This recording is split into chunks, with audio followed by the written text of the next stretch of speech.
Bismillahirrahmanirrahim. Ya ayyuhalladzina amanu udkhulu fis-silmi kaffah.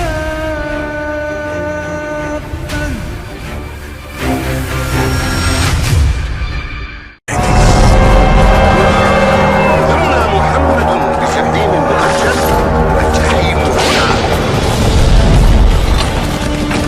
فمن كان على أمر من أمور المسلمين فليتق الله فيهم. لا يتكلم أحد بموت رسول الله إلا ضربته. جئتك أؤمن بالله وبرسوله وبما جئت به فقد أعذرت إليكم وأعذرتموني.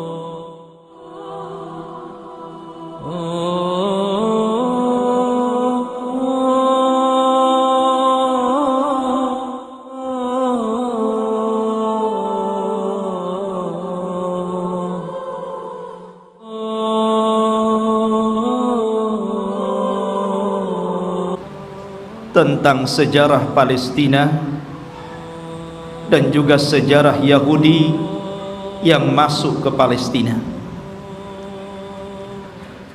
Kenapa saya angkat permasalahan ini? Karena belakangan ini kita dihebohkan dengan dunia tentang pernyataan pemimpin Amerika Donald Trump yang hendak memindahkan ibu kota Israel ke Yerusalem dengan dalih dan alasan sejarah bahwa memang orang-orang Yahudi berhak untuk memiliki Palestina secara utuh. Karena mereka kemudian mengangkat sejarah, maka kita angkat sejarah. Karena sesungguhnya orang-orang Yahudi itu bukan orang-orang yang berhak mendapatkan tanah itu, karena mereka datang belakangan. Kita wajar menilai bahwa orang-orang Nasrani membantu orang-orang Yahudi demi terciptanya negara Israel Raya, karena masing-masing punya kepentingan.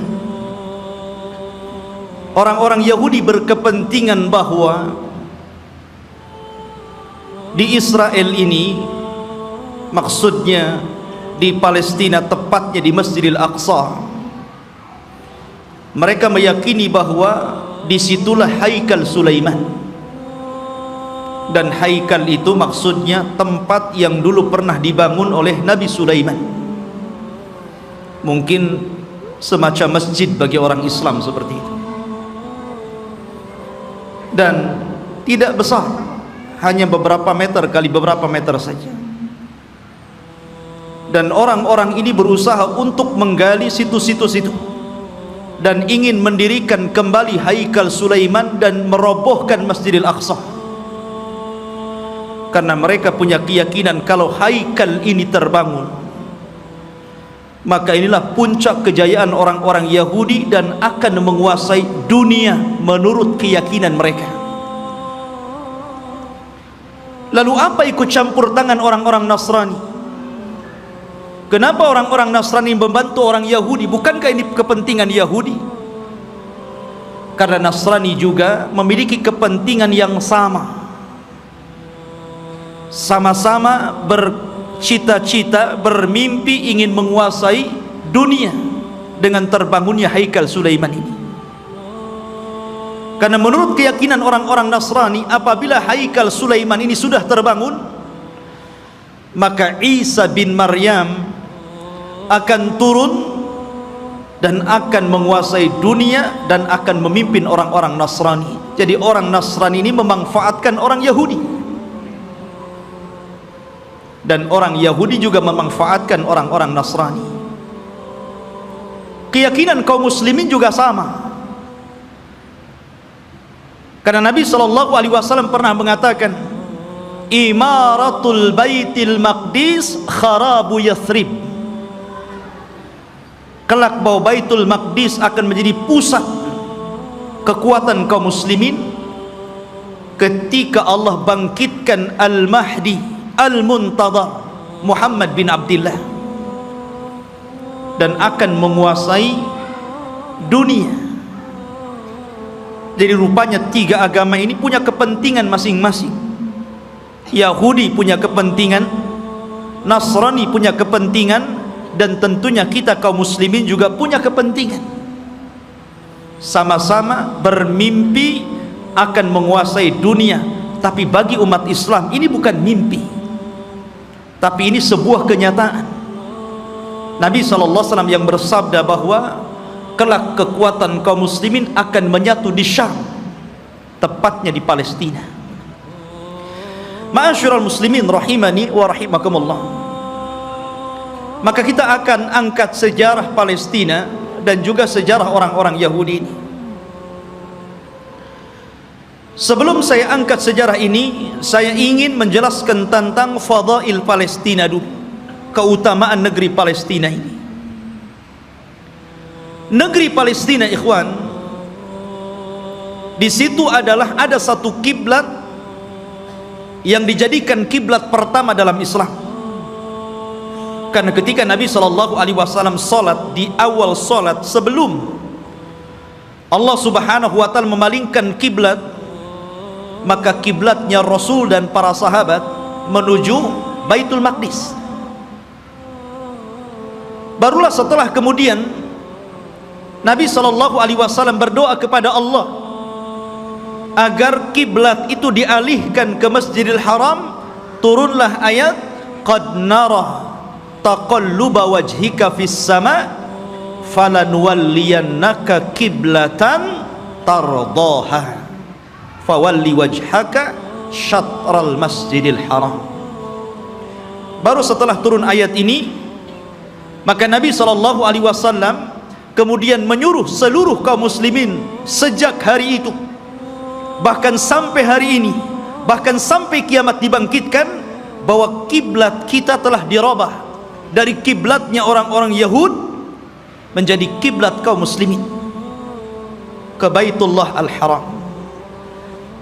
Dari sini menunjukkan bahwa ada sejarah bahwa Baitul Maqdis yang ada di Palestina adalah kiblatnya kaum muslimin. Dan Nabi SAW pernah di-Isra' Mi'rajkan oleh Allah dan sempat salat di Baitul Maqdis, bahkan menjadi imam bagi para nabi. Kemudian ikhwatu fiddin yang dimuliakan Allah Azza wa Jalla, negeri Palestina ini adalah negerinya para nabi dan rasul. Negeri ini adalah negerinya para nabi dan rasul. Negerinya Ibrahim alaihi salatu wassalam, negerinya Ishak, negerinya Ya'qub, negerinya Ismail dilahirkan di situ walaupun kemudian hijrah ke Mekah. Negerinya Daud alaihi salatu wassalam, negerinya Nabi Yusuf, negerinya Sulaiman, negerinya Yahya, dan para nabi banyak diutus di negeri ini. Jadi negeri ini adalah negerinya para nabi. Bahkan sebagian para nabi dikubur di sini, seperti Ibrahim alaihi salatu wassalam dikubur di Khalil, Palestina. Kemudian juga Nabi Yusuf alaihi salatu wassalam dahulu dikubur di Mesir, tapi kemudian jasadnya dibawa ke Palestina dan dikubur di Palestina. Kemudian juga kuburannya Nabi Ishak alaihi salatu wassalam, kuburannya Nabi Ya'qub, Nabi Harun, Nabi Musa. Seluruh para nabi ini dikubur di Palestina. Jadi ini memang negerinya para nabi, ikhwan. Negeri yang sangat suci, negeri tersuci ketiga setelah Mekah, Madinah, kemudian Syam. Dan Nabi SAW pernah bersabda, tuba lisyam, tuba lisyam, tuba lisyam. Kata Nabi SAW, beruntung orang-orang Syam itu, beruntung orang-orang Syam itu, beruntung orang-orang Syam itu. Kemudian sahabat bertanya, kenapa wahai Rasul? Karena Syam, para malaikat Allah mengepak-ngepakkan sayapnya di atas negeri itu, dan Palestina bagian daripada negeri Syam. Ma'asyiral muslimin, kita tahu bahwa Masjidil Aqsa adalah memiliki keistimewaan yang sangat besar. Sebagaimana ketika Allah Subhanahu wa taala menyebutkan keistimewaan Masjidil Haram, kemudian Masjidil Nabawi, maka Masjidil Aqsa juga sama. Orang yang salat di situ sebanding dengan orang yang salat 500 kali salat di masjid-masjid yang lainnya. Ini keistimewaan yang sangat besar. Bahkan para nabi, para ulama, orang-orang saleh banyak berziarah ke masjid ini. Negerinya para ulama, negerinya kitab-kitab. Banyak para ulama yang kemudian terlahir di negeri Palestina. Kita tahu bahwa Imam Syafi'i lahir di mana? Di Gaza, Gaza Palestina. Di sana ada Al-Asqalan. Kita kenal dengan Al-Imam Ibnu Hajar Al-Asqalani, Asqalan Palestina. Jadi banyak para ulama dunia, bukan ulama kecil, ulama dunia, itu lahir di Palestina. Bahkan Nabi SAW melarang tidak boleh safar dalam rangka ibadah kecuali di 3 tempat: Masjidil Haram, Masjid Nabawi, dan Masjidil Aqsa. Kata Rasul, la tushaddur rihal illa ila 3 masajid. Tidak boleh kalian melakukan safar dalam rangka ibadah kecuali di 3 masjid ini. Salah satunya Masjidil Aqsa. Bahkan Nabi SAW pernah berdoa, Allahumma barik lana fi syamina wa barik lana fi yamanina. Ya Allah, berkahi negeri Syam kami. Ya Allah, berkahi negeri Yaman kami. Di sini Rasul mendahulukan Syam kemudian Yaman, menunjukkan bahwa Syam lebih utama dibandingkan Yaman. Ini menunjukkan bahwa Syam negeri yang penuh berkah, Rasul yang mendoakan. Kemudian juga ikhwatu fiddin yang dimuliakan Allah Azza wa Jalla, para sahabat Nabi SAW banyak yang hijrah ke negeri Palestina, berziarah ke sana. Di antaranya adalah Umar ibn al-Khattab radhiyallahu an, Abu Ubaidah Amir ibn al-Jarrah, kemudian juga Safiyah istri Nabi, Safiyah bintu Huyai, kemudian juga Mu'adh bin Jabal, Abdullah ibn Umar, Salman al-Farisi, Abu Dhar al-Ghifari, kemudian Abu Hurairah radhiyallahu an, Bilal ibn Rabah, Amr ibn As, Muawiyah ibn Safwan, Muawiyah bin Abi Sufyan, dan banyak lagi para sahabat Rasul yang mereka hijrah dan berziarah ke negeri Palestina ini. Artinya ini negeri para sahabat Rasul, bukan hanya negeri para nabi dan rasul, dan juga negeri para sahabat, negeri para ulama, negeri kitab-kitab ahli sunnah wal jamaah. Jadi memang luar biasa. Bahkan negeri ini kelak akan menjadi berkumpulnya seluruh manusia, karena negeri ini disebut mahsyar. Di antara tanda-tanda kiamat, akan muncul api dari Hadrul Maut, kemudian akan menggiring manusia dan mengumpulkan di Syam. Saat itulah kiamat dibangkitkan. Ma'asyiral muslimin, dan banyak lagi kalau kita bercerita tentang keutamaan Palestina. Lalu sejarahnya, kapan negeri ini memiliki penduduk dan manusia? Apakah orang-orang Yahudi yang mengklaim bahwa mereka adalah memiliki tanah Palestina dan sekitarnya, ataukah siapa? Disebutkan ikhwatu fiddin dalam sejarah, baik sejarah yang dicatat oleh para ulama Islam ataupun sejarah yang dicatat barat. Bahkan sejarah ini juga tertera dalam perjanjian lama, Taurat, bahwa dahulu yang menghuni negeri tersebut bukan Yahudi. Yahudi itu jauh datang belakangan. Ya. Bagaimana mungkin kemudian Yahudi mengklaim bahwa itu adalah tanah mereka? Mereka datang belakangan. Mereka adalah umat yang terusir dari Mesir. Orang-orang Yahudi hidup di Mesir dari Bani Israel. Kemudian dibawa hijrah oleh siapa? Musa. Nabi Musa alaihi salatu wassalam yang membawa Bani Israel sampai ke Palestina. Jadi mereka itu datang belakangan. Lalu siapa yang pertama kali? Menurut situs sejarah ada yang mengatakan bahwa orang-orang yang menempati negeri itu adalah satu kabilah yang bernama Kan'aniyun. Kan'aniyun ini kabilah keturunan dari Syam, Syam ibn Nuh alaihi salatu wassalam. Artinya ini kabilah dari Jazirah Arab. Jadi orang Arab yang pertama kali memiliki tanah itu. Jadi dahulu ketika terjadi qahat, terjadi paceklik yang luar biasa di Jazirah Arab, sehingga banyak kelaparan dan meninggal, maka kemudian mereka mencari tanah untuk hidup, karena mereka sudah tidak bisa hidup lagi di Jazirah Arab. Maka mereka pun berhijrah sampailah ke negeri yang hari ini disebut dengan Palestina.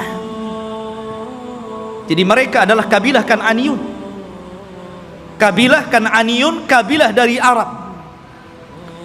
Dan mereka memiliki beberapa kabilah. Ada namanya kabilah Amuriyun. Kabilah Amuriyun ini kabilah yang hidup di lembah-lembah di Palestina. Kemudian ada kabilah namanya Yaguthiyun, dan mereka hidup di negeri di sekitar Al-Quds yang kita kenal dengan Masjidil Aqsa, Baitul Maqdis. Kemudian adapun Kan'aniyun, maka mereka hidup di satu daerah yang bernama Arihah, dan Arihah adalah kota tertua di dunia. Belum ada kota di zaman itu kecuali Arihah. Makanya Arihah itu kota tertua di dunia, belum ada kota kecuali ini. Lah hiduplah kabilah namanya Kan'aniyun. Ma'asyiral muslimin rahimani wa rahimakumullah. Lalu kenapa muncul kalimat Palestina? Kalau antum membaca dalam perjanjian lama, Taurat, bahkan disebutkan juga dalam Injil, tidak ada kalimat Bani Israel atau Yahudi. Yang ada adalah kabilah Kan'aniyun. Itu mereka mengakui dan tercantum dalam kitab-kitab mereka. Nggak ada Bani Israel, nggak ada Yahudi, apalagi Yahudi datang belakangan gitu kan dibandingkan Bani Israel. Munculnya kabilah ini, kita tahu bahwa Palestina itu berdekatan dengan Mesir,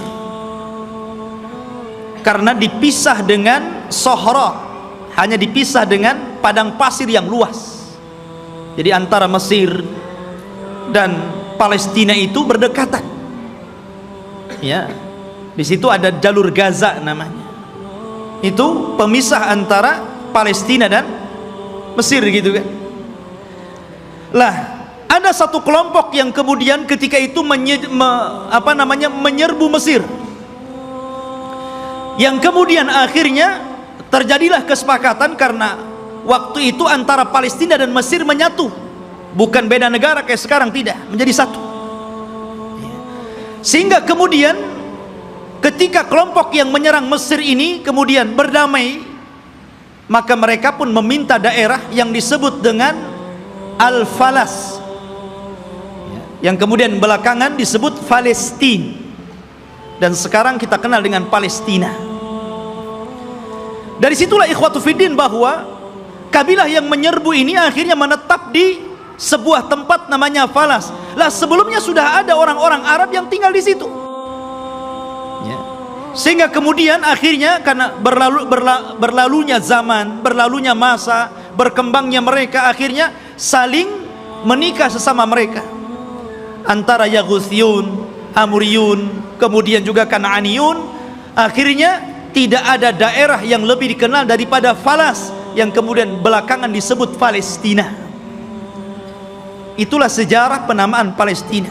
Jadi sebuah nama tempat yang kemudian sekarang disebut dengan Palestina. Taib.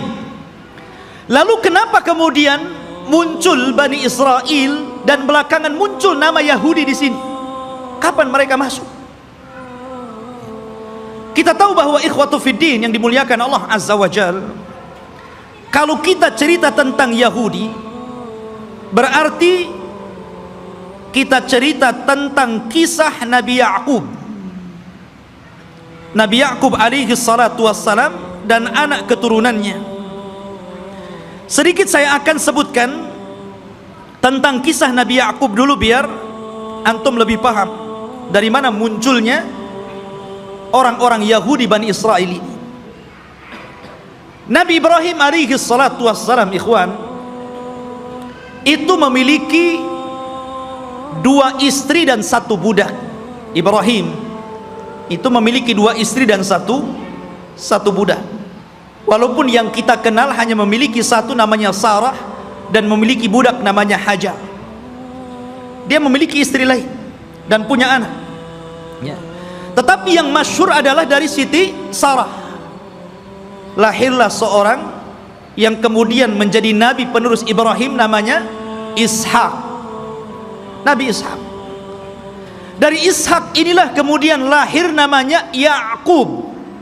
Ya'qub ini banyak saudaranya, dan selalu ada konflik antara Ya'qub dan saudara-saudara Ya'qub yang lainnya. Lah Ya'qub ini anak Ishak yang paling saleh, yang kemudian menjadi penerus Ishak, menjadi nabi juga, Nabi Ya'qub namanya. Sehingga dia terkadang di malam hari selalu menyendiri, selalu pergi di malam hari. Dalam bahasa Arab, pergi di malam hari itu namanya Isra. Makanya ada Isra, ada Mi'raj. Isra itu perjalanan malam yang ditempuh Rasul dari Masjidil Haram ke Masjidil Aqsa ya. Kemudian karena Ya'qub ini selalu berjalan tengah malam, makanya kemudian dia pun disebut Israel, karena Isra itu diambil dari suka berjalan tengah malam. Tapi ada juga yang mengatakan Isra itu artinya abdun dan il itu adalah Allah. Jadi artinya Abdullah, karena Ya'qub itu selalu beribadah kepada Allah Subhanahu wa taala. Maka orang-orang di zaman itu karena menggunakan bahasa Ibrani menyebutnya sebagai Israel. Jadi penamaan Israel itu dari siapa? Nabi Ya'qub ya. Dan Nabi Ya'qub alaihi salatu wassalam itu memiliki 4 istri, 2 sah dan 2 budak. Maksudnya yang 2 sah istri dia dan 2 budak, dan semuanya melahirkan anak, sehingga jumlahnya menjadi 12. Lah dari salah satu istri Nabi Ya'qub namanya Rahil, lahirlah seorang nabi yang kelak akan meneruskan Ya'qub kenabiannya, namanya Yusuf, dan juga saudaranya namanya Binyamin. Kita tahu bahwa sejarah ini ma'ruf, sering diceritakan kan. Yusuf dizalimi saudara-saudaranya, akhirnya kemudian dibuang ke sumur, kemudian dipungut oleh para pedagang, sampailah di Mesir, kemudian dibeli oleh para pejabat Mesir, kemudian belakangan menjadi bendaharawan Mesir. Dari sinilah kemudian Yusuf memborong seluruh keluarganya dari Palestina menuju Mesir. Tidak ada satupun keturunan Ya'qub yang tinggal di Palestina. Semua berangkat ke Mesir. Tidak ada satupun. Jadi 12 saudara Nabi Yusuf itu semuanya berangkat ke Mesir, dan ditampung oleh Nabi Yusuf alaihi salatu wassalam, karena dia telah menjadi pejabat besar di Mesir, bendaharawan, dan sangat dihormati oleh kerajaan Mesir ketika itu. Lah selama Nabi Yusuf hidup, maka Yakub dan anak-anaknya diberikan sebuah daerah, kemudian mereka hidup di situ. Dan mereka mendapatkan fasilitas yang luar biasa disebabkan oleh Nabi Yusuf alaihi salatu wassalam. Maka beranak pinaklah orang-orang ini yang kemudian keturunan dari 12 putra Yakub disebut Bani Israel. Keturunan Israel, Nabi Yakub.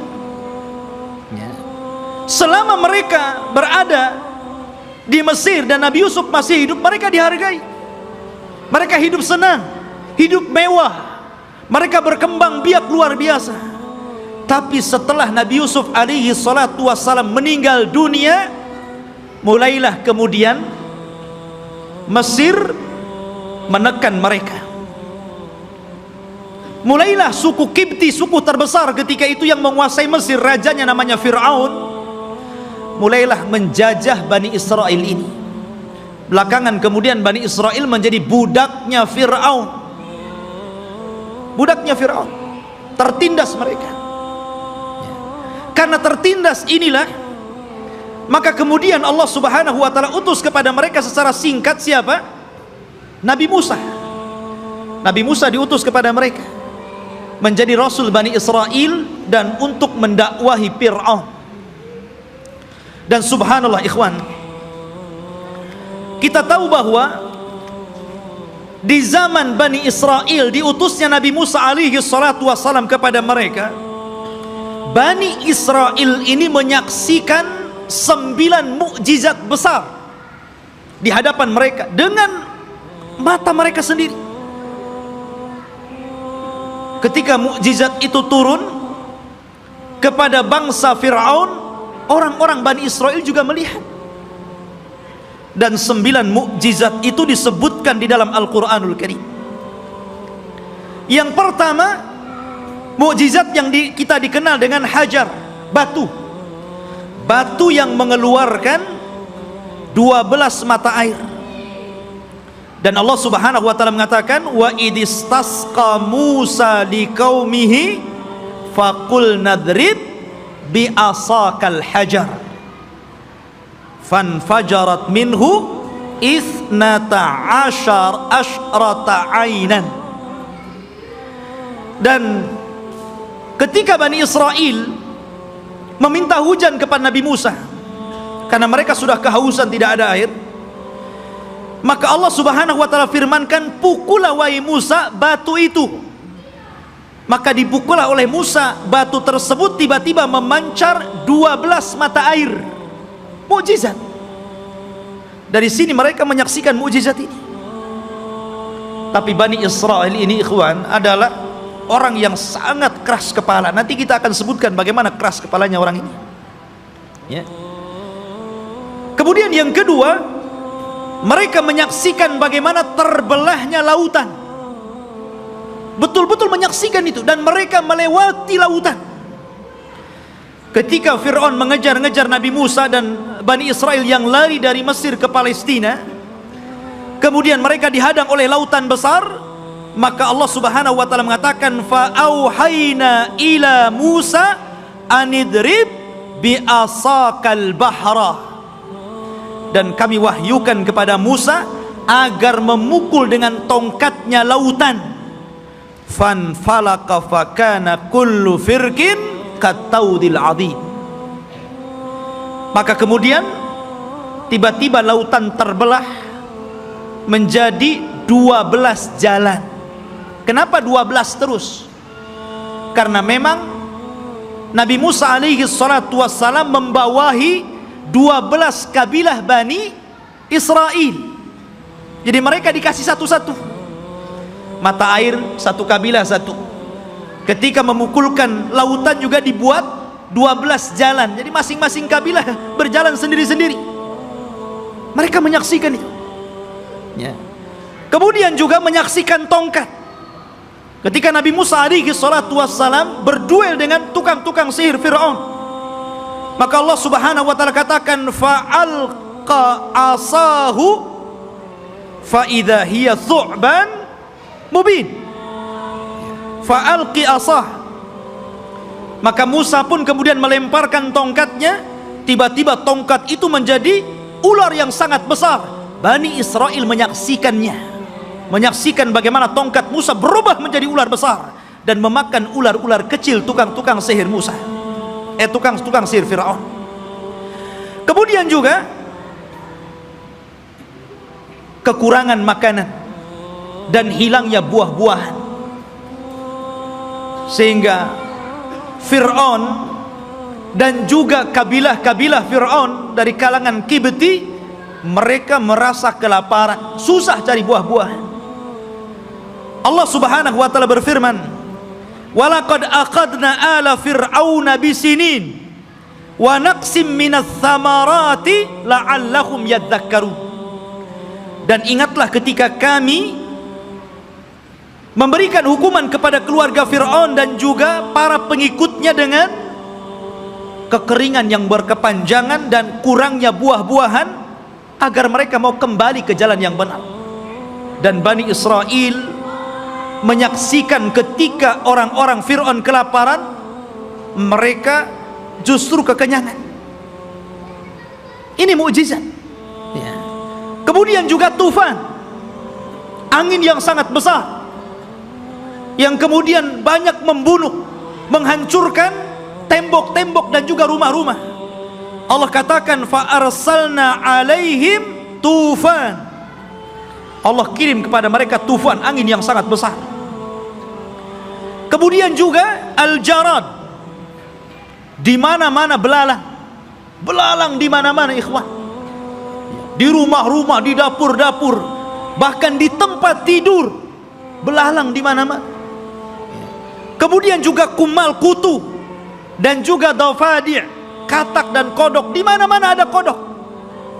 Kemudian juga darah, di mana seluruh air bersih menjadi merah dan berdarah. Dan ini disaksikan Bani Israel dan juga orang-orang Fir'aun.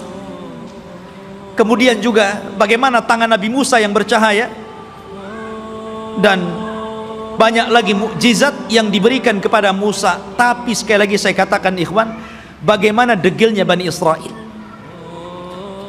Allah sudah tampakkan banyak mukjizat kepada mereka, tapi mereka kufur kepada Allah Azza wa Jalla.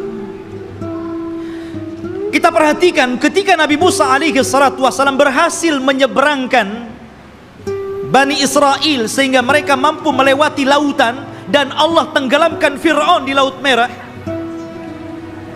Mulailah kemudian ketika mereka melewati satu kabilah, dan kabilah itu menyembah berhala, tiba-tiba satu di antara mereka datang kepada Musa dan mengatakan, ij'al lana ilahan kama lahum alihah. Heh Musa, jadikan untuk kami berhala-berhala sebagaimana mereka punya berhala untuk disembah. Lihat, Allah sudah tampakkan 9 mukjizat. Harusnya mereka makin beriman, kan begitu? Ini sudah diseberangkan, lihat ada orang nyembah berhala, minta pula berhala. Bani Israel, ikhwan, inilah wataknya orang-orang Yahudi.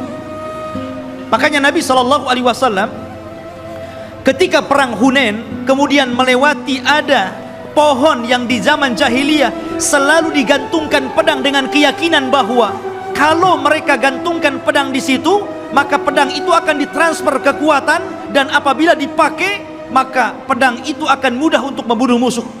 Itu keyakinan orang musyrik tabaruk dengan pohon bidara. Maka sahabat mengatakan, ya Rasulullah, jadikan jugalah pohon sama seperti pohonnya orang-orang musyrik, biar sebelum perang kita gantungkan juga pedang kita di situ. Oh, Rasul marah. Allahu Akbar, kata Rasul. Kalian ini persis seperti Bani Israel yang mengatakan kepada Musa, jadikan untuk kami banyak berhala sebagaimana mereka banyak berhala. Nah, lihat. Akhirnya kemudian Rasul marah dan mengatakan, innakum qaumun tajhalun, kalian ini bodoh. Sudah dikasih hidayah tauhid, mau syirik pula. Tidak cukup, ikhwatu fiddin, selama perjalanan Nabi Musa alaihi salatu wassalam hijrah menuju Palestina. Ketika itu ikhwatu fillah, Nabi Musa alaihi salatu wassalam diperintahkan Allah subhanahu wa ta'ala selama 40 malam untuk datang ke Bukit Saina yang disebutkan dalam Al-Quran itu Tur. Namanya ada Suratul Tur. Di situ ada bukit namanya Bukit Saina, Bukit Tur, Tur Sina. Ya. Maka Nabi Musa meninggalkan Bani Israel dan menyerahkan kepada saudaranya Harun. Jadi Harun itu sebagai wakil Musa supaya menjaga akidah Bani Israel, karena dia akan diturunkan kitab termulia pertama yang Allah turunkan, namanya Taurat. Nabi Musa berangkat menuju Tur, kemudian Allah turunkan Taurat dan Allah catat Taurat dengan tangannya. Satu-satunya kitab yang dicatat oleh Allah langsung adalah Taurat. Maka Musa pun kemudian membawa Taurat itu pula. Sesampainya di Bani Israel, marah Musa. Kenapa? Rupanya Bani Israel yang dulu menyembah Allah, tiba-tiba mereka berubah menjadi penyembah patung sapi, namanya Samiri. Bayangkan, ditinggal 40 hari bisa kufur. Padahal mereka sudah melihat 9 mukjizat besar. Bani Israel ya. Mereka sudah melihat 9 mukjizat, hanya ditinggal 40 hari oleh Nabi Musa bisa kafir, menyembah Samiri, patung sapi. Maka kemudian Nabi Musa marah kepada siapa? Kepada Harun. Sampai disebutkan di dalam Al-Quran, Nabi Musa marah, kemudian mengambil rambutnya Harun dan memegang janggutnya seperti ini, kemudian tarik ke depan. Kalau antum nggak ada janggutnya susah lah. Pegang kepala, pegang janggut, kemudian ditarik sama Musa. Maka Nabi Harun mengatakan, ya bana la ta'khud bilihyati wa bira'si. Wahai anak saudara, maksudnya saudara kandung, jangan kau ambil kepala dan janggutku. Kemudian, innal qauma istad'afuni wa kanu yaqtulunani. Sesungguhnya Bani Israel itu tidak menganggap aku, bahkan mereka mau membunuhku. Bayangkan. Ya. Sudah meremehkan Nabi Harun, mereka pula akan membunuh Nabi Harun. Jadi kalau Nabi Harun menghalang-halangi mereka menyembah Samiri, maka Harun akan dibunuhnya. Kata Harun, bisa apa aku? Ya. Maka kemudian Nabi Musa alaihi salatu wassalam diturunkan oleh Allah Azza wa Jal satu syariat agar mereka bertobat. Bagaimana cara bertobatnya? Mereka diberikan pisau dan agar mereka membunuh diri-diri mereka, gara-gara mereka sudah beralih agama, menyembah Samiri. Dan Allah subhanahu wa ta'ala katakan, wa idh qala Musa liqaumihi ya qaumi innakum zalamtum anfusakum bittikhadikumul ijla fatubu ila bari'ikum faqtulu anfusakum. Dan ketika Musa berkata kepada kaumnya, hei kaumku, kenapa kalian mendolimi diri kalian? Kenapa kalian berubah keyakinan kalian?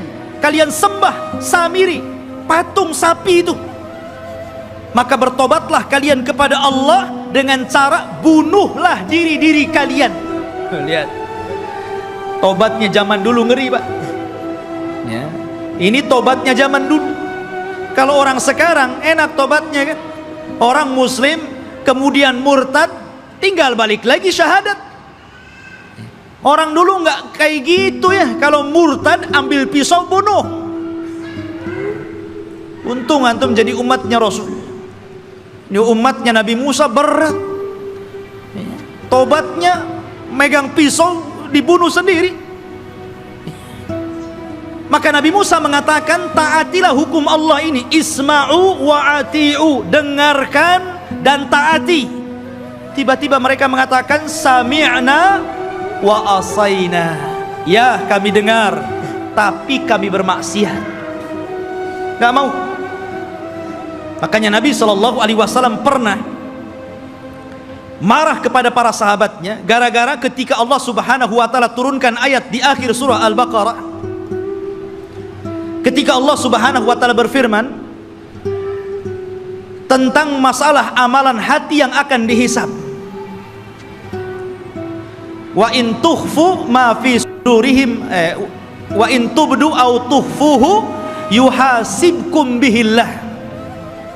Apapun yang kalian tampakkan dari amalan kalian, apapun yang kalian sembunyikan dari amalan kalian, maka Allah akan menghisab kalian. Sahabat mendengar ayat ini berat.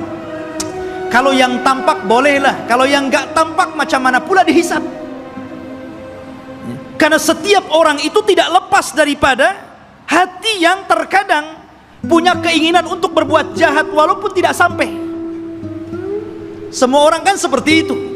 Tidak mungkin hati itu bersih terus kan mau melakukan kebaikan. Terkadang hati kita ini memiliki keinginan yang berbeda, kejahatan. Kalau yang tersembunyi akan dihisab berat bagi kami wahai Rasul.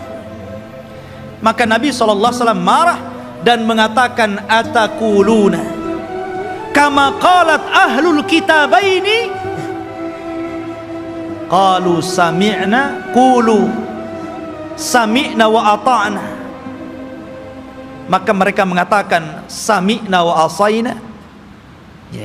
Apakah kalian akan mengatakan seperti perkataan ahli kitab yang disuruh oleh nabinya sami'na wa ata'na, malah mengatakan sami'na wa asaina? Katakan sami'na wa ata'na. Maka sahabat pun kemudian akhirnya mengatakan sami'na wa ata'na. Dari situlah kemudian mereka mendapatkan keringanan. Maka turunlah ayat la yukallifullahu nafsan illa wus'aha. Allah tidak akan membebankan kecuali yang kalian mampu melakukannya.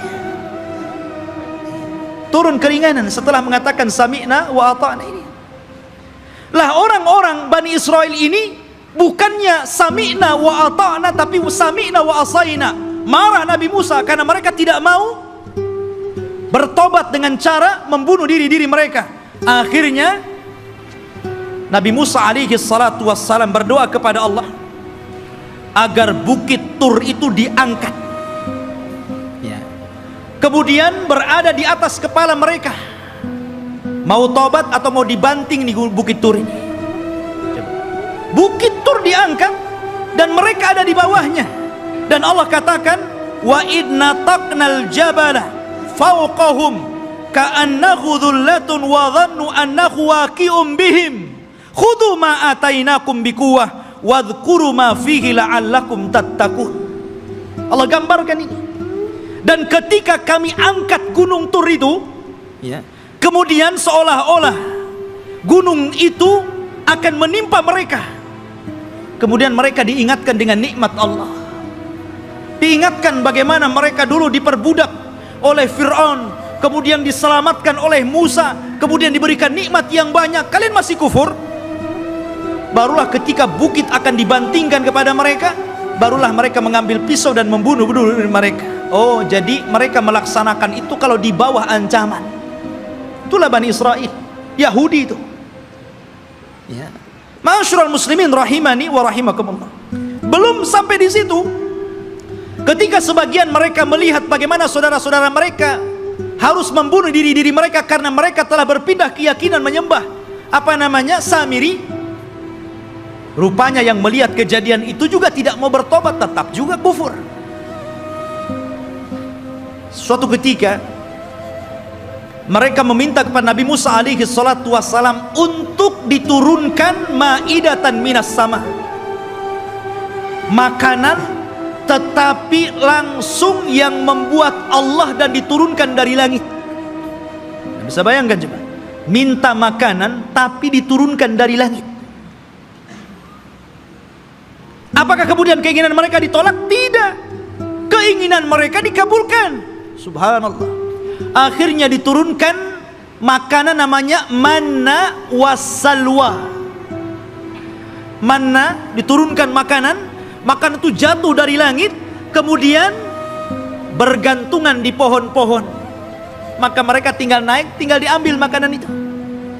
Kemudian salwa, sejenis daging burung, enak makanannya. Gimana enggak enak, langsung dari langit makanannya. Subhanallah. Akhirnya ikhwatu fiddin, mereka bosan, asik makan itu saja, bosan akhirnya. Kemudian akhirnya karena bosan, maka mereka meminta kepada Nabi Musa alaihi salatu wassalam, ingin sayur mayur. Bosan dengan ini katanya. Saya ingin sayuran, ada bawang merah, ada bawang putih. Bayangkan. Ya. Sehingga mereka mengatakan, wa id qultum ya Musa lan nasbiru ala ta'amin wahid. Dan ketika kalian berkata kepada Nabi Musa, "Hei Musa, kami tidak sabar dengan satu makanan ini saja, saya minta makanan yang lain." Ya. Akhirnya mereka meminta kepada Nabi Musa itu sayur mayur, mimbakliha wa kithaiha wa fumiha wa adasiha wa basaliha. Ya Allah, dikasih makanan enak, mau makanan yang enggak enak. Maka Allah Subhanahu wa taala mengatakan, ya, atastabdiluna alladhi huwa adna billadhi huwa khair ihbitu misra. Kenapa kalian memilih makanan yang gak enak dan membuang makanan yang enak? Kalau hanya ingin sayur mayur, bawang-bawangan, sana ke Mesir. Antum tinggal pergi ke kota, beli ada. Kenapa mesti harus kemudian diturunkan dari langit? Degilnya Bani Israel, ya. Sudah Allah Subhanahu wa ta'ala utamakan mereka, tetap saja mereka kufur kepada Allah Subhanahu wa ta'ala. Bahkan suatu ketika ikhwatu fiddin, ini masih di tengah perjalanan hijrah mereka sampai ke Palestina ini, di sepanjang jalan mereka itu diperlihatkan mukjizat yang banyak. Akhirnya suatu ketika ada salah seorang terbunuh. Kemudian Allah Subhanahu wa ta'ala mewahyukan kepada Nabi Musa agar memotong seekor sapi betina. Kemudian dipukulkan dagingnya kepada orang yang mati, maka dia akan hidup sesaat dan akan menyebut siapa pembunuhnya. Tapi orang Bani Israel ini tidak mau melaksanakan dan mengira itu adalah olok-olokan dari Musa. Gimana Musa ini? Kita ini mencari siapa yang membunuh orang ini. Kenapa disuruh menyembelih seekor sapi? Apa kaitan pembunuhan dengan seekor sapi? Maka Musa mengatakan, sudah, lakukan saja. Kalau mereka melakukan, selesai sebenarnya. Tapi mereka mengatakan, sapinya seperti apa, warnanya kayak apa, kemudian sapi ini sudah dibajak atau belum. Coba nyari yang susah, ya. Akhirnya kemudian disifatkan tuh oleh Allah Subhanahu wa ta'ala, bagaimana sapinya. Sapinya safraun faqi'ul launuha tasurrun nadirin, warnanya harus kuning mengkilat, yang kalau orang lihat itu senang. Dan belum tentu ada orang senang, ini harus senang kalau orang-orang melihat. Susah juga kan, ya. Awanun baina dzalik, harus gak boleh tua, gak boleh muda, ya. La dalulun fihi wala, dan tidak juga pernah dipekerjakan, artinya tidak pernah dijadikan untuk membajak sawah dan kebun. Pokoknya sulit. Makanya Allah mengatakan, hampir-hampir mereka tidak mendapatkan sapi itu. Bukan tidak ada sapinya, ada sapinya, tetapi mereka tidak sanggup menebusnya, karena Allah takdirkan sapi itu yang punya anak yatim. Kemudian karena itu satu-satunya warisan dari orang tuanya, anak yatim yang saleh, dari keluarga yang saleh. Maka malaikat menjelma manusia, ngomong sama anak yatim itu, nak, nanti sebentar lagi ada orang yang akan menawar sapimu. Jangan kau kasih kecuali kau jual dengan seberat emas seberat sapimu. Dibayangkan coba, kumpulkan emas seberat sapi itu gimana itu? Ya. Akhirnya kemudian karena memang itulah syaratnya gitu kan, harus membeli sapi dengan seberat emas sebesar sapi, ya terpaksa orang-orang mengumpulkan apa yang diminta anak itu. Kaya anak ini kan gitu. Ya, coba. Seperti itu ta'annutnya orang-orang Bani Israel. Jadi memang, aduh, orang Bani Israel ini keras kepala. Jadi antum jangan kayak Bani Israel, keras kepala, ya. Bahkan setelah kejadian ini betul-betul mendapatkan sapi, kemudian dipukulkan kepada orang mati dan hidup lagi, kemudian menyebut siapa pembunuhnya. Bukannya mereka bertobat dengan melihat mukjizat ini, bahkan summa qasat qulubuhum, malah keras hatinya ikhwan, makin keras. Bahkan Allah mempermisalkan, kalau hati ini keras, batu loh, kalau terkena tetesan air bisa bolong. Tapi hatinya Bani Israel lebih keras daripada batu. Bayangkan, itu Bani Israel. Seperti itulah orang-orang Yahudi. Akhirnya ikhwatu fiddin, setelah kemudian mereka pun berjalan jauh meninggalkan Mesir gitu. Ada sebuah kejadian, mereka tersesat. Mereka tersesat dan tidak bisa masuk dan meneruskan perjalanan, karena ada satu wasiat Nabi Yusuf yang belum pernah mereka tunaikan, di mana Nabi Yusuf itu berwasiat agar jasadnya dipindah dari Mesir dan dikubur di Palestina. Dan ketika itu tidak ada yang tahu di mana letak kuburan Nabi Yusuf alaihi salatu wassalam kecuali seorang nenek tua. Dan ini teringat dengan kisah Rasul ketika pulang dari peperangan. Ketika itu Nabi Shallallahu Alaihi Wasallam kehabisan bekal, kemudian singgah di salah satu perkampungan di perbatasan Madinah, perkampungan orang-orang Yahudi yang terusir dari Madinah karena berkhianat. Rupanya Rasul dijamu oleh seorang nenek Yahudi. Karena sudah kehabisan bekal, maka Rasul pun mampir dan diberikan jamuan yang luar biasa.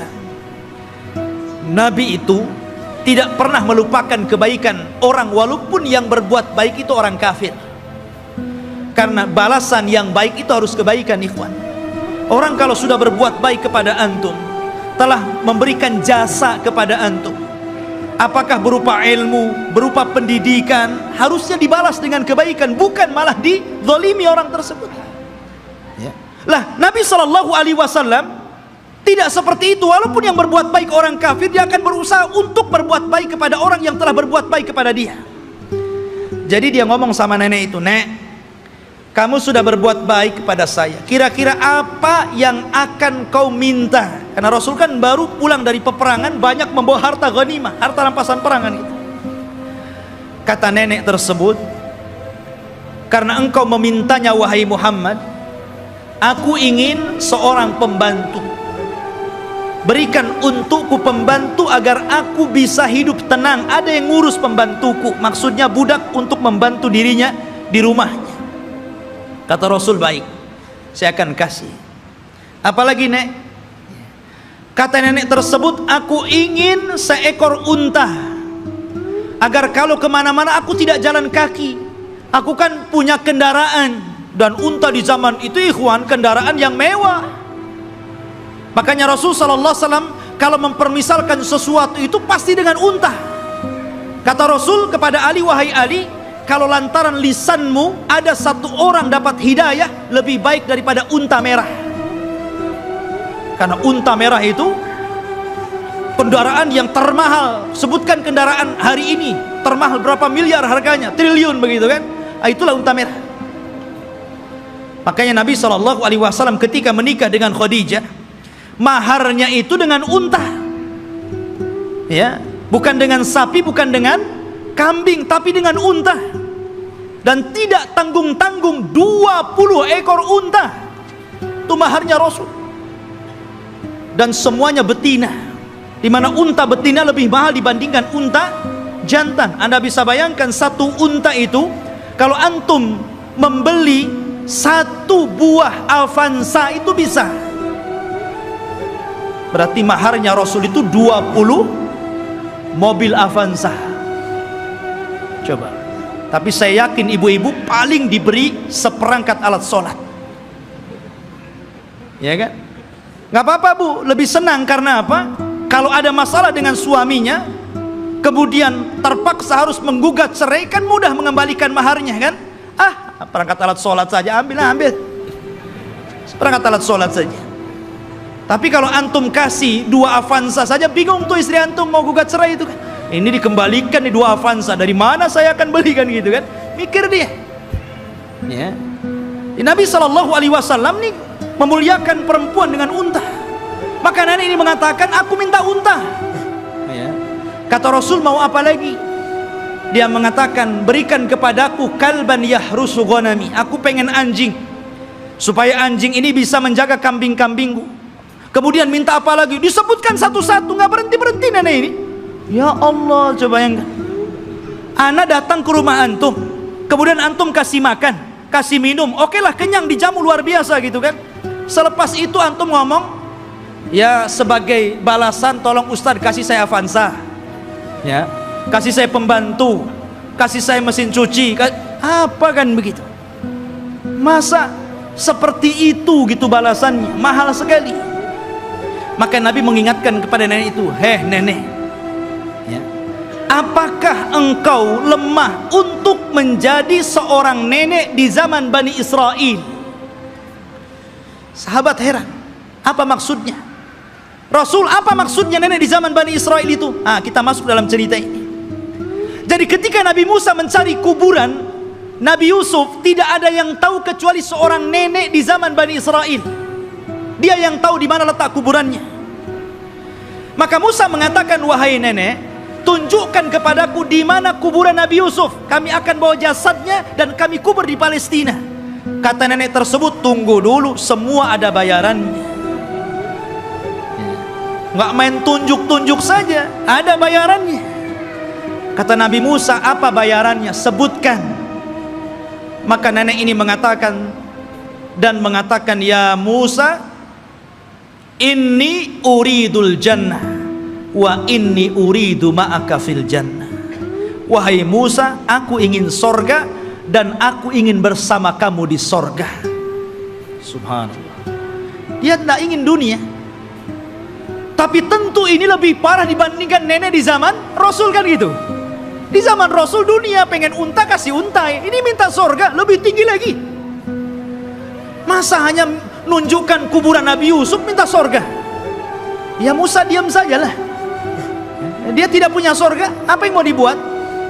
Akhirnya Musa diam sampai Allah mengutus Jibril, kemudian mengatakan, ya Musa, Allah mengabulkan permintaan nenek itu. Baru Musa bersuara, ya, kalau begitu engkau akan jadi kawanku di sorga. Sekarang cepat tunjukkan di mana kuburannya. Ya. Akhirnya ditunjukkan kuburannya, dibawalah Nabi Yusuf, jasadnya sampai akhirnya dikuburkan di Palestina. Ya kan? Ma'asyiral muslimin rahimani wa rahimakumullah. Kemudian ketika Nabi Musa alaihi salatu wassalam sudah dekat ke Baitul Maqdis, maksudnya ke daerah Palestina, sudah mendekati daerah Palestina ini, berada di tengah padang pasir. Karena saya katakan antara Mesir dan Palestina ini terpisah dengan padang pasir yang luas sekali. Jadi Musa ini tersesat akhirnya.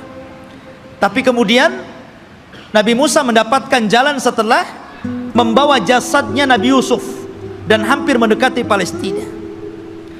Lah di Palestina itu, di negeri Arya, kan saya katakan dari awal sebelumnya sudah ada manusia di situ. Dari Kan'aniyun, Yaguthiyun, Amuriyun, sudah ada orang-orang di situ. Sudah menguasai Palestina, sehingga Musa tidak mungkin membawa Bani Israel begitu saja, harus berperang dulu dengan penduduk asli di situ. Ya.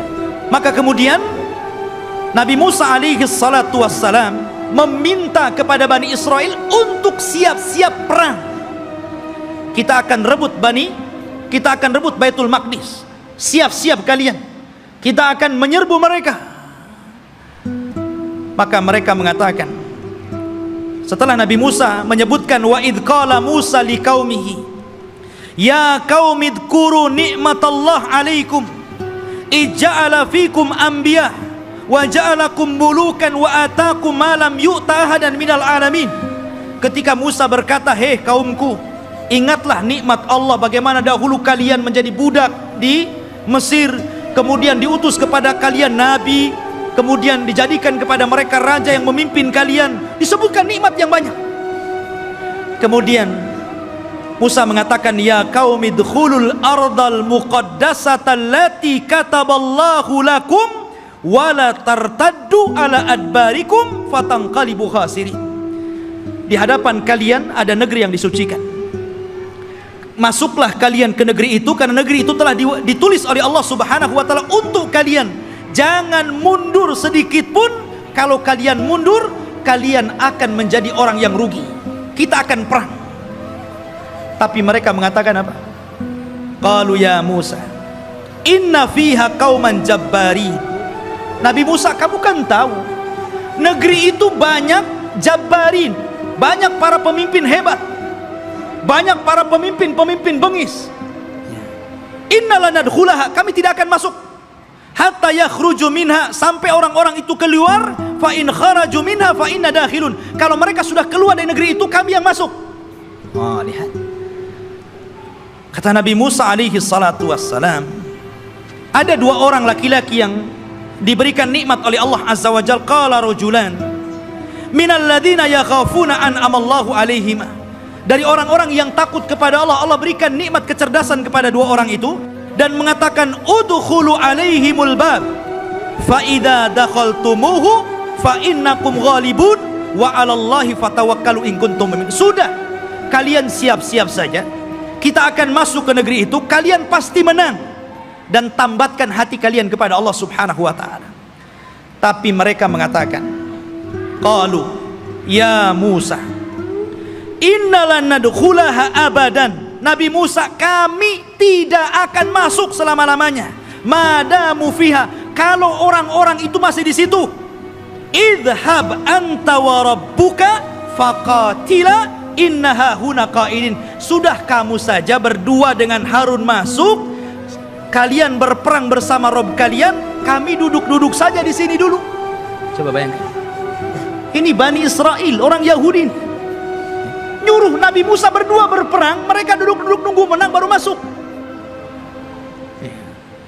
Makanya perbedaan sahabat Rasul dengan perbedaan sahabat Nabi Musa alaihi salatu wassalam tidak demikian. Mereka mengatakan kami berperang bersama Rasul. Ketika perang Ahzab dan dimenangkan kaum muslimin, darah para sahabat belum kering, masih bercucuran, belum lagi beristirahat. Tiba-tiba Nabi SAW diwahyukan malaikat Jibril dan mengatakan, hei Muhammad, katakan kepada pasukanmu, para sahabatmu, berangkat ke Bani Quraidah, kepung mereka, serbu mereka, karena mereka sudah berkhianat. Sahabat belum istirahat, baru menang di perang Ahzab, darah mereka masih bercucuran. Tiba-tiba Rasul mengumpulkan pasukan dan mengatakan, idhabu ila Bani Quraidah fala tusalliyanna ahadukumul asra illa fi Bani Quraidah. Kata Rasul, berangkat kalian semua, serbu Bani Quraidah, jangan sholat asar di jalan sampai kalian tiba di Bani Quraidah, serbu mereka. Tapi sahabat mengatakan sami'na wa ata'na, berangkat mereka. Makanya Allah Subhanahu wa taala katakan lilladzina stajabu lillahi walir rasul min ba'di ma asabahumul qarah lilladzina ahsanu minhum wattaqau ajrun adzim. Bagi orang-orang yang mereka memenuhi panggilan Allah dan Rasulnya, setelah mereka ditimpa luka-luka peperangan, mereka mendapatkan pahala yang besar jika mereka berbuat baik dan bertakwa terus kepada Allah Subhanahu wa ta'ala. Itulah sikap para sahabat, berbeda dengan sahabatnya Nabi Musa. Justru mengatakan, engkau saja dengan Harun berperang bersama Tuhanmu, kami duduk-duduk di sini. Lihat bagaimana kurang ajarnya Bani Israel kepada Nabi Musa alaihi salatu wassalam. Maka Nabi Musa mengatakan, Rabbi inni la amliku illa nafsi wa akhi. Wahai Rabb, aku tidak memiliki kecuali diriku dan saudaraku Harun. Fafruq bainana wa baina qaumil fasikin, pisahkan kami dengan orang-orang yang fasik. Maka dengan sebab itu ikhwan, karena mereka sudah menentang Nabi Musa, maka mereka pun dibuat oleh Allah tidak tahu kemana harus berangkat. Jadi negeri itu tiba-tiba oleh Allah Subhanahu wa ta'ala dikepung kabut, sehingga mereka tidak tahu jalan keluar harus kemana. Kalau mereka jalan ke sana, ujung-ujungnya balik lagi ke sini. Jadi mereka tidak bisa keluar dari situ. Disitulah Allah Subhanahu wa ta'ala takdirkan Nabi Musa alaihi salatu wassalam meninggal dunia sebelum masuk ke negeri Al-Muqaddasah ini. Meninggal dunia Nabi Musa. Ya, setelahnya sebelumnya Harun, kemudian Nabi Musa alaihi salatu wassalam. Dan di situ ada kejadian yang luar biasa. Nabi Musa alaihi salatu wassalam difitnah oleh Qarun. Difitnah oleh Qarun. Ya. Dan kisah Qarun ma'ruf. Akhirnya belakangan ditenggelamkan oleh Allah Subhanahu wa taala ke dasar bumi dengan hartanya. Sehingga ada istilah harta Qarun katanya. Tapi yang jelas bahwa Nabi Musa meninggal dunia dan ketika itu digantikan oleh pembantunya namanya Yusha ibn Nun. Akhirnya dia pun diangkat menjadi nabi. Yusha bin Nun ini adalah kawannya Nabi Musa dan juga pembantunya. Dialah yang menemani Nabi Musa ketika mencari Khidir. Kemudian Nabi Musa belajar kepada Khidir. Dan kisah Musa dengan Khidir ma'ruf disebutkan dalam surah Al-Kahfi dan diisyaratkan, walaupun Khidir tidak ada namanya dalam Al-Quran tapi isyaratnya ada. Tapi yang jelas bahwa Yusha bin Nun lah yang kemudian berhasil membawa Bani Israel dan masuk ke Baitul Maqdis. Allah menangkan dalam peperangannya. Jadi Nabi Yusha inilah yang membawa pasukan kemudian berperang dan berhasil menguasai Baitul Maqdis. Dari sini menunjukkan bahwa Bani Israel ini mereka menjajah, bukan asli situ. Mereka datang dari Mesir dengan Nabi Musa, kemudian Nabi Musa meninggal, diganti oleh Yusha bin Nun, kemudian merebut Palestina dan mereka menjadi tinggal di situ. Jadi Palestina bukan milik orang Yahudi, mereka yang menjajah di situ. Barulah kemudian Yusha bin Nun masuk ke Masjid Al-Aqsa yang sekarang disebut dengan Baitul Maqdis, sekarang Masjid Al-Aqsa. Disitulah Allah Subhanahu wa taala memerintahkan kepada Yusha ibn Nun, karena ketika itu ikhwan, peperangan ini sangat sengit. Ya. Kebetulan perang itu terjadi di hari Jumat dan tidak boleh berperang di hari Sabtu, karena orang Yahudi sangat mengistimewakan hari Sabtu. Alasannya apa? Karena hari Sabtu itu hari cutinya Allah. Kenapa Allah cuti? Karena Allah lelah. Setelah menciptakan langit dan bumi, diawali hari Ahad dan diakhiri hari Jumat, Allah lelah, maka Allah beristirahat. Maka hari Sabtu hari istirahatnya Allah setelah Allah menciptakan langit dan bumi selama 6 hari. Jadi mereka mengatakan ini hari cuti Allah. Kalau Allah saja cuti, kita juga cuti katanya. Jangan berperang. Ya. Tapi Allah kemudian bantah, wa ma massana min lughub. Kami tidak disentuh dengan keletihan, kata Allah. Enak saja kami istirahat. Ya. Maka kemudian ikhwatu fillah, karena perang ini terus berkecambung, hampir matahari tenggelam dan masuk ke hari Sabtu. Ini kalau matahari tenggelam masuk hari Sabtu kan gak boleh perang tuh. Akhirnya Yusha bin Nun memperlihatkan mukjizatnya. Dia nunjuk kepada matahari, innaki ma'murah wa ana ma'mur. Kamu diperintah Allah, saya juga diperintah Allah. Jangan bergerak dulu sampai perang ini menang. Oh, berhenti matahari. Ya. Matahari diem. Betul-betul sampai menang perang itu, matahari nggak bergerak. Nah, itu mukjizatnya Yusha bin Nun, menghentikan matahari sampai menang perang, betul-betul menang. Akhirnya setelah menang baru matahari berjalan dan masuk ke hari Sabtu. Setelah menang inilah maka Allah perintahkan masuk ke Baitul Maqdis sajidan dengan penuh tawadu, dengan penuh merendahkan diri, menundukkan kepala. Kata Allah Subhanahu wa taala mengatakan, masuklah kalian dengan sujud. Maksud sujud itu maksudnya dengan ruku, karena sujud nggak mungkin bisa jalan orang sujud. Ya, dengan menundukkan kepala. Tapi Bani Israel ini degil. Ya. Disuruh maju masuk ke Baitul Maqdis nundukkan kepala, malah berbalik, malah kemudian berjalan lewat punggung, membelakangi Baitul Maqdis sampai mundur gitu. Disuruh maju nundukin pandangan, malah berbalik, malah mundur. Bani Israel sudah dikasih mukjizat, ditampakkan matahari, masih juga menentang Yusha ibn Nun. Bukan itu saja, mereka disuruh untuk membaca Hittah. Masuklah ke Baitul Maqdis dan bacakan Hittah. Hittah itu artinya, ya Allah ampuni dosa-dosaku, ya Allah ampuni dosa-dosaku. Digantinya kalimat Hittah menjadi Hintah. Bayangkan, apa Hintah? Ya Allah berikan makanan, ya Allah berikan makanan. Disuruh minta ampun malah minta makanan. Bani Israel, ikhwan, mereka sudah dimenangkan, tinggal masuk saja, masih kurang ajar gitu kan. Ma'asyiral muslimin rahimani wa rahimakumullah. Akhirnya mereka pun tinggal di Baitul Maqdis.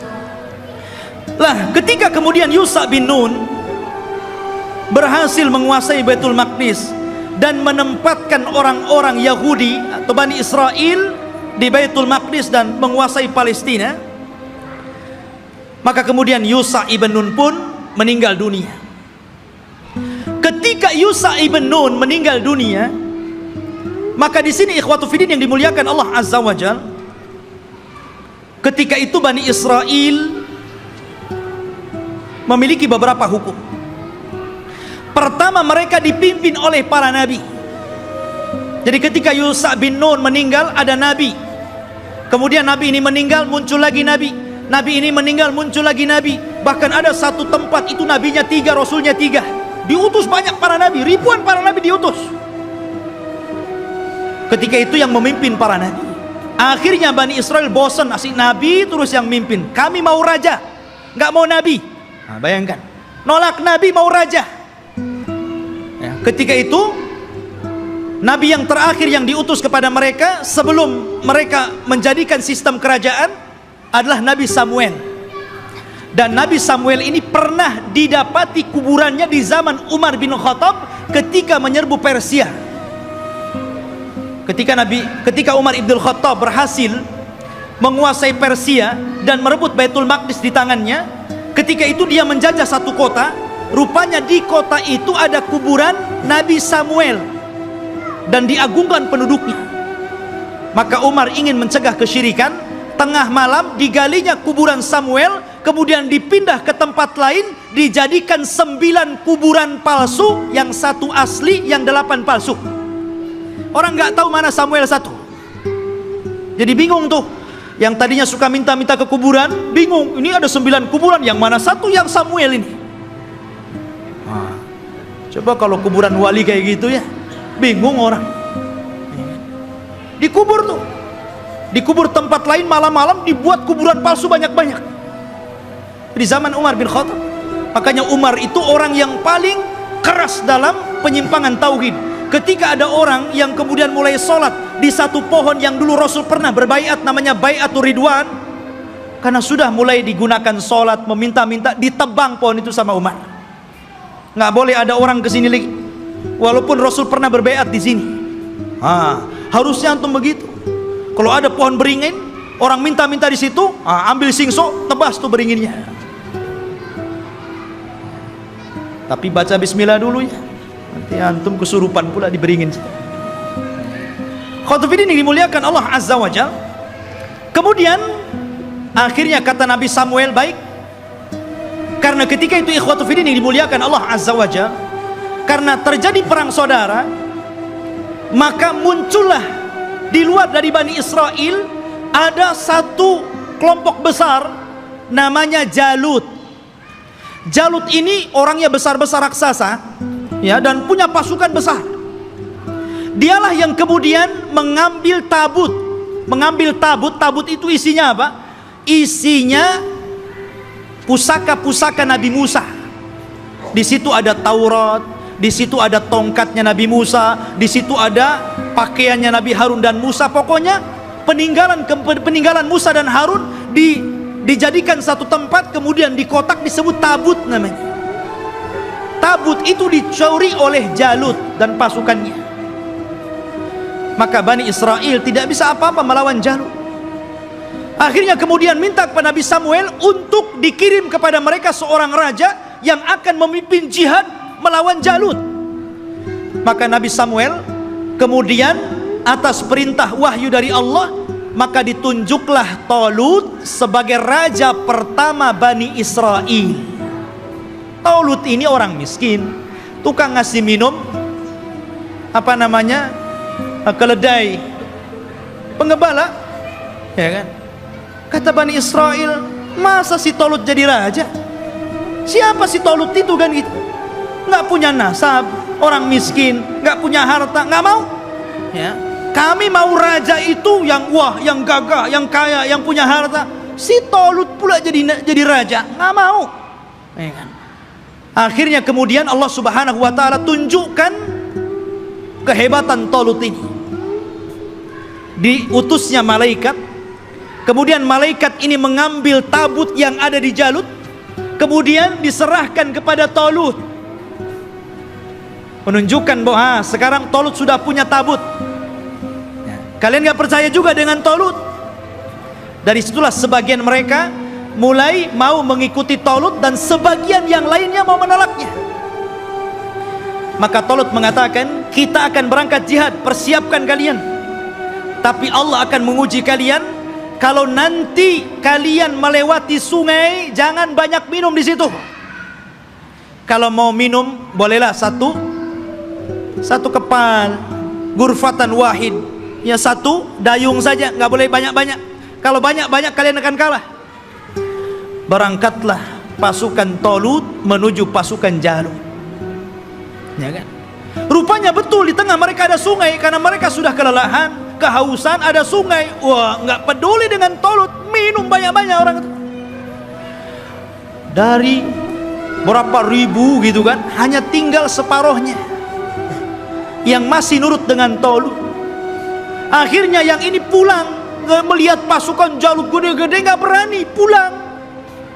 Ya, yang sedikit inilah kemudian mikir nih, ini tentara banyak, besar-besar, gimana cara melawan mereka? Akhirnya mereka nggak berani bergerak untuk melawan Jalut. Maka kemudian Nabi Musa, Nabi Raja Talut mengatakan, siapa yang akan berperang dan berhasil membunuh Jalut, maka aku kawinkan dia dengan putriku. Rupanya satu pun gak bergerak. Ngapain dikawinkan kalau harus mati gitu? Iya kan? Gak mau bergerak juga. Akhirnya ada anak muda namanya Daud. Dia berani tuh Daud tuh, yang kemudian belakangan menjadi nabi dan raja, Nabi Daud dan Raja Daud. Dia yang berani. Kemudian dia lempar tombaknya, kena Jalut, mati di tangan dia. Zaman dulu kalau sudah pemimpin yang mati, kalah orang itu, ya kan? Meninggal di tangan Daud. Maka akhirnya Daud pun dinikahkan dengan putrinya Talut. Dan Talut mengatakan, kalau dia meninggal, maka orang ini yang akan menggantikan aku menjadi raja. Talut punya anak, tapi karena dia sudah berjanji, siapa yang membunuh Jalut, dia akan dinikahkan dengan putriku dan akan menjadi penggantiku. Maka setelah Talut meninggal dunia, mau tidak mau Daud diangkat jadi raja. Tapi anaknya Talut yang lain gak setuju, ya kan? Harusnya anaknya yang jadi raja, kenapa Daud menantunya kan itu? Disitulah kemudian pecah Bani Israel menjadi dua kerajaan. Kerajaan anak-anaknya Talut dan kerajaan Daud.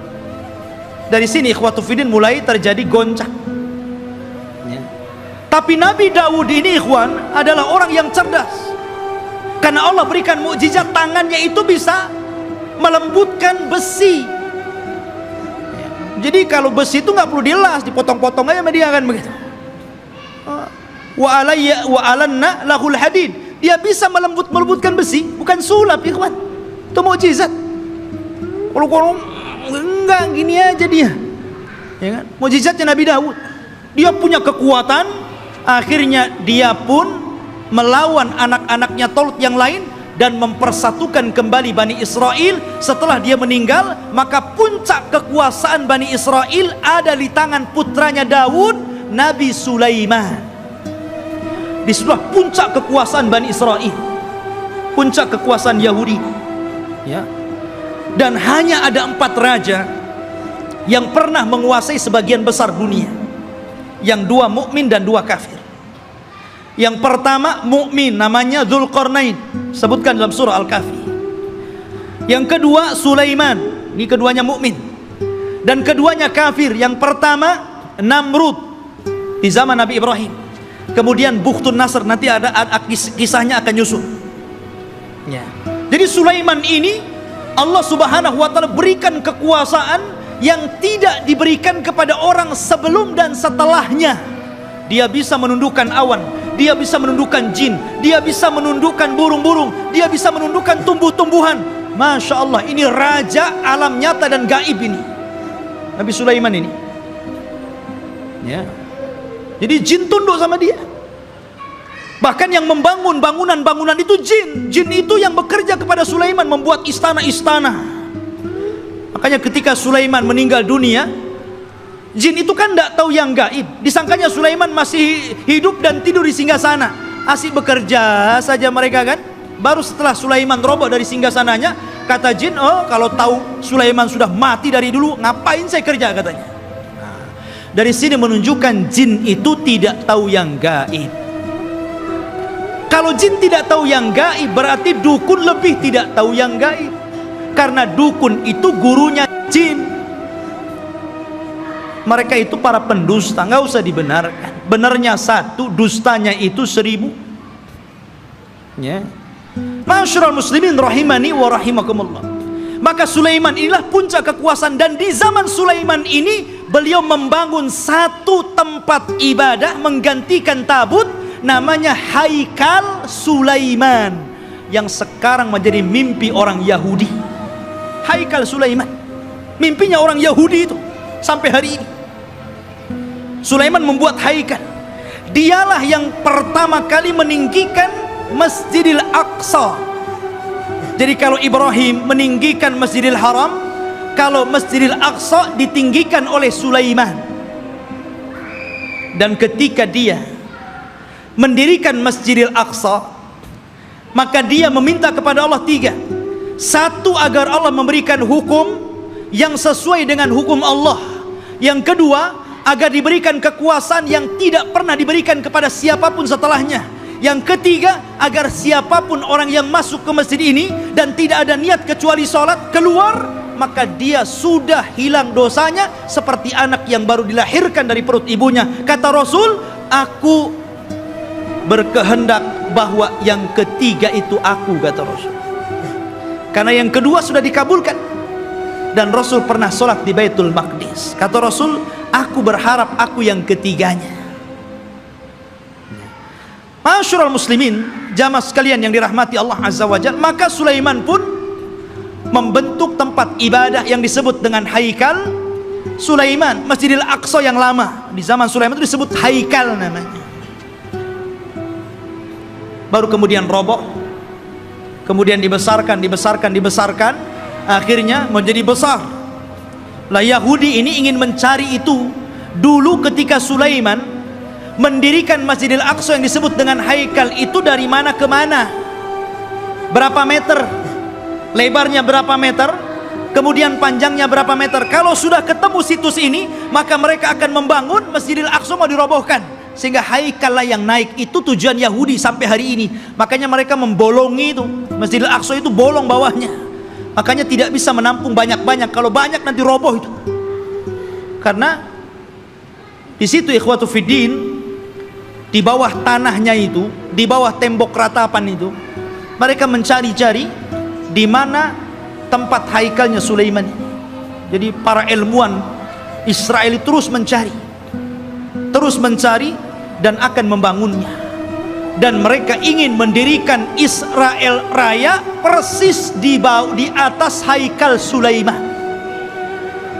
Makanya si Trump itu, Donald Trump ya, mereka orang-orang Israel didukung oleh Amerika untuk menguasai Yerusalem, yang memang Masjidil Aqsa ada di situ, dan bercita-cita untuk membuat negara Israel Raya tepat tepat di atasnya haikal Sulaiman.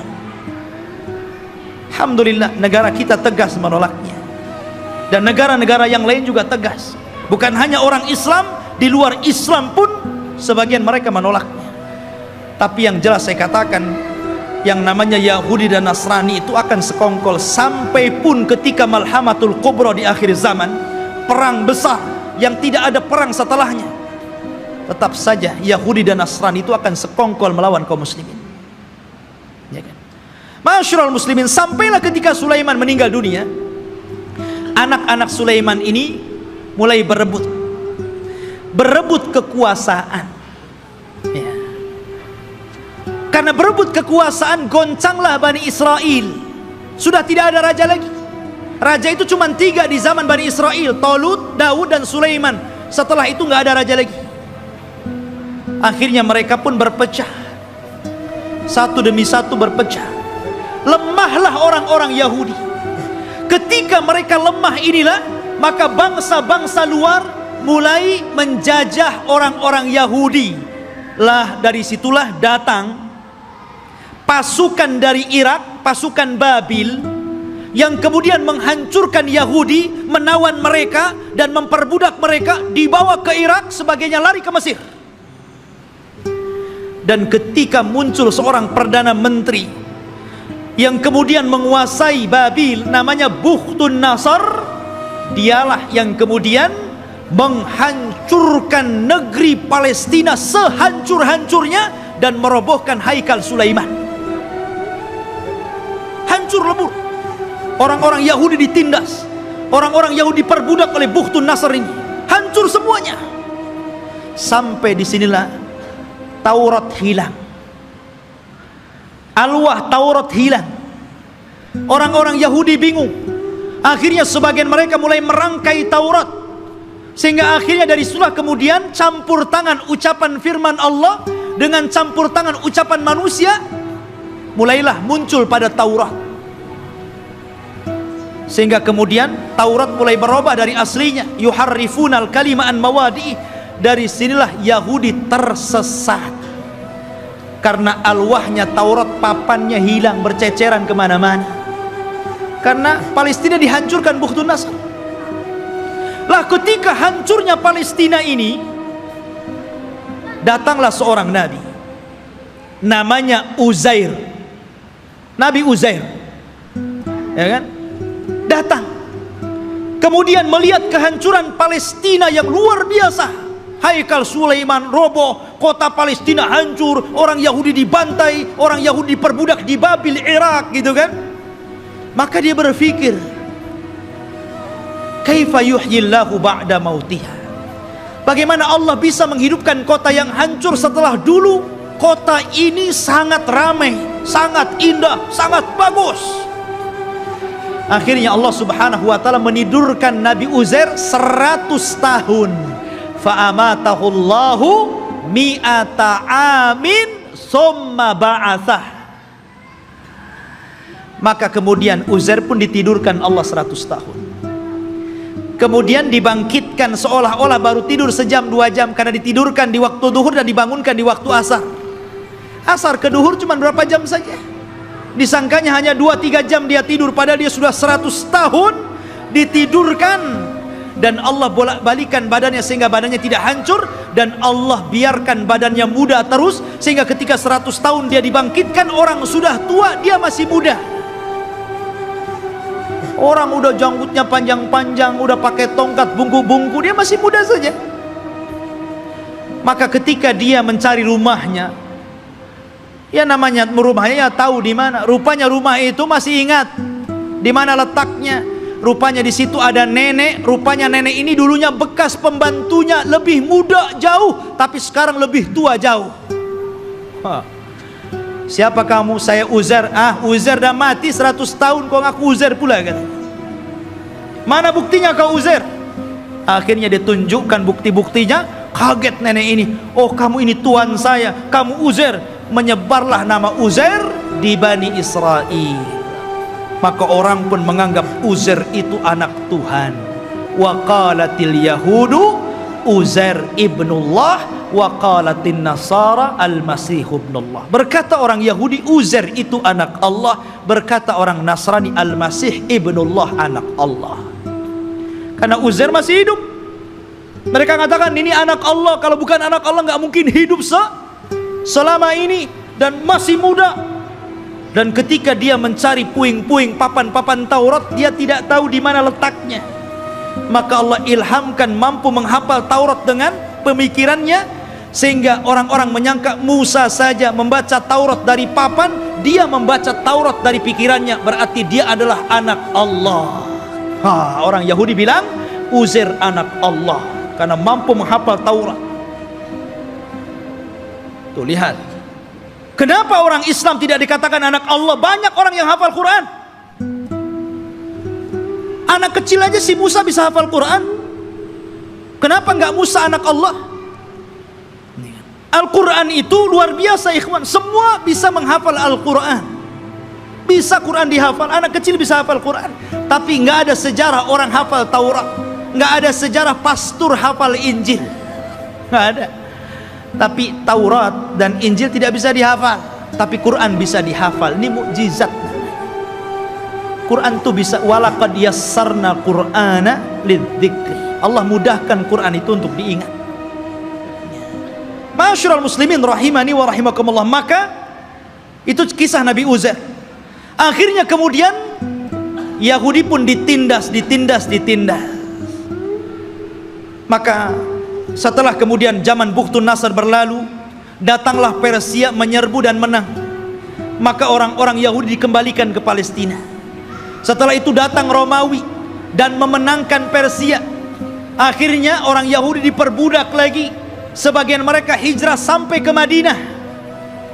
Inilah sejarah kenapa dahulu di zaman Rasul ada orang-orang Yahudi di Madinah. Karena ketika Romawi berhasil mengarahkan Persia, maka orang-orang Yahudi banyak yang diperbudak, sebagian mereka lari. Dan mereka punya ramalan bahwa kelak akan muncul seorang nabi di tanah yang banyak pohon kurma, yang kemudian belakangan disebut Yathrib dan belakangan lagi disebut Madinah Al-Munawwarah. Berangkatlah mereka ke Madinah, suaka besar-besaran ya. Tapi kemudian setelah tahun 1700-an belakangan ke sini gitu kan, maka mulailah orang-orang menggagas untuk mengumpulkan orang Yahudi, kemudian mengumpulkan di Palestina. Kemudian pada tahun 1940-an gitu kan, barulah kemudian atas bantuan Inggris dan Amerika, akhirnya orang-orang Yahudi diresmikan untuk membuat negara sendiri yang sekarang disebut Israel. Israel, bukan Bani Israel. Karena kerajaan Israel ini ikhwan, itu berbeda dengan Yahudi. Itu dua pecahan yang berbeda ya. Yahudi ini keturunan Yahuda, kalau Israel berbeda. Karena Israel ini masih mengagungkan para nabi, tapi Yahudi itu membenci para nabi. Mereka lah yang membunuh Nabi Zakaria sehingga digergaji sampai mati. Dialah yang membunuh Nabi Yahya bin Zakaria, disembelihnya sampai mati.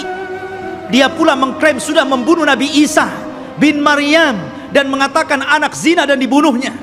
Walaupun Al-Quran mengingkari terbunuhnya Isa dan mengatakan Isa tidak dibunuh, Isa disalib, Isa tidak disalib, dan Isa diserupakan bahkan dia diangkat ke langit. Tapi orang Yahudi mengklaim sudah membunuh Isa. Itulah kisahnya orang Yahudi. Jadi orang Yahudi yang sekarang ini hanya sandiwara orang-orang itu, orang-orang kafir, orang-orang Inggris dan Amerika saja. Mereka membuat cerita bahwa seolah-olah itu adalah tanah mereka. Demi Allah, sejengkal pun bukan tanah Yahudi.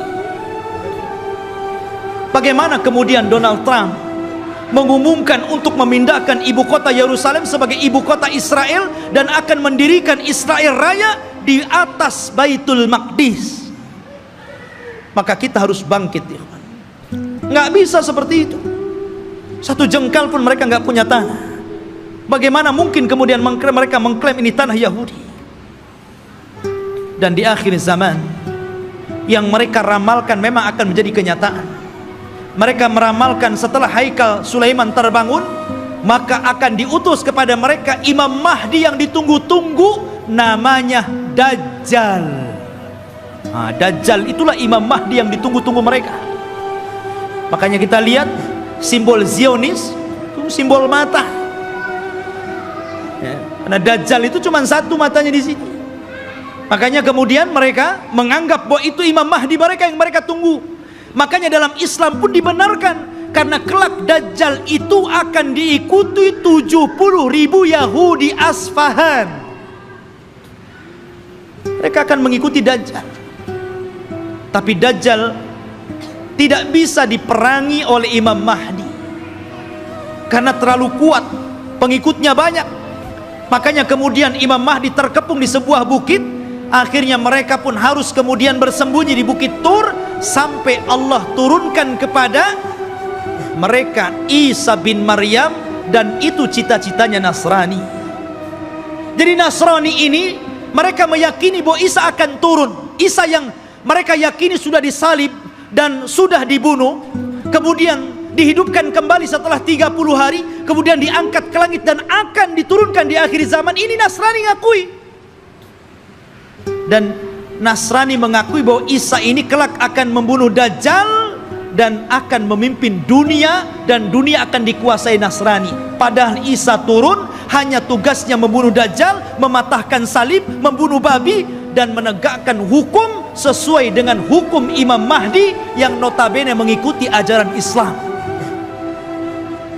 Karena dia sholat di belakang Imam Mahdi. Isa turun di malam hari, di waktu subuh. Ketika itu orang-orang sudah putus asa melawan tentara Dajjal. Maka Isa mengatakan, aku berikan 3 pilihan kepada kalian, kepada tentaranya Imam Mahdi yang tinggal sedikit itu. Aku berdoa kepada Allah agar Allah kirimkan tentara lain bukan kalian, supaya mereka yang menghancurkan Dajjal, dan Dajjal akan meninggal. Yang kedua, atau aku berdoa kepada Allah untuk dikirim bencana besar, agar Dajjal terkena bencana dan pasukannya, sehingga kalian diselamatkan tanpa harus berperang. Atau yang terakhir, kita perang, saya pimpin kalian. Dan saya akan berdoa kepada Allah agar pasukan Dajjal tidak sanggup mengangkat senjata, kalian tinggal penggal lehernya, aku yang menghadapi Dajjal. Kata mereka yang ketiga enak nampaknya nih. Akhirnya mereka pilih yang ketiga. Berangkatlah setelah sholat subuh, mereka tinggal menggal kepala. Orang Yahudi, Nasrani, dan para pengikut Dajjal gak bisa apa-apa.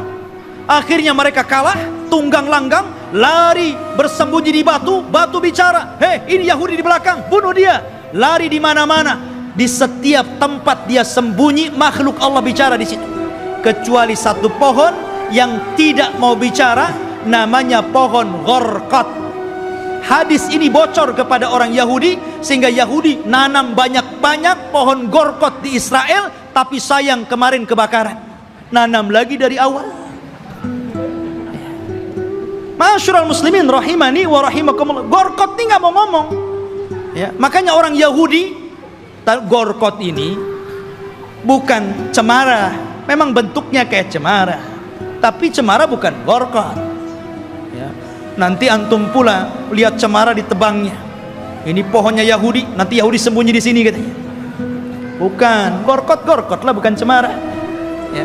Intinya ikhwatu fiddin yang dimuliakan Allah Azza wa Jalla, maka Dajjal berhadapan dengan Nabi Isa, dan Isa pun berhasil membunuh dan membawa kepalanya. Kemudian diberitahu kepada orang-orang bahwa dia telah membunuh Dajjal.